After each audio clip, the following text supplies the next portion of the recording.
घरकुल हप्ता रोखल्यामुळे संतापाचा उद्रेक. मोहा ग्रामपंचायतीतील लाभार्थ्यांचे माकपच्या नेतृत्वाखाली पंचायत समितीवर धरणे आंदोलन.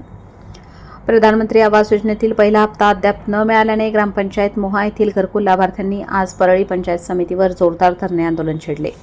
माकपचे जिल्हा सचिव कॉम्रेड ॲडव्होकेट अजय बुरांडे व कॉम्रेड PS घाडगे यांच्या नेतृत्वाखाली झालेल्या या आंदोलनात लाभार्थ्यांनी हक्काच्या करासाठी रस्त्यावर यावं लागतंय, हे दुर्दैव आहे, अशा घोषणा देत संताप व्यक्त केला. गेल्या काही महिन्यांपासून या लाभार्थ्यांना पहिला हप्ता मिळण्याचे आश्वासन देण्यात आले होते. गटविकास अधिकाऱ्यांनी देखील 8 दिवसात कार्यवाहीचे लेखी आश्वासन दिले होते. मात्र निधी न मिळाल्यामुळे अनेक घरकुल प्रकल्प रखडले असून कुटुंबांचे हाल सुरू आहेत.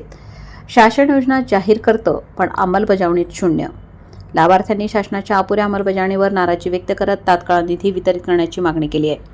माकपाने प्रशासनाला इशारा दिलाय की जर लवकरच पहिला हप्ता मंजूर झाला नाही तर आंदोलन आणखी तीव्र करण्यात येईल, असा इशारा यावेळी देण्यात आला.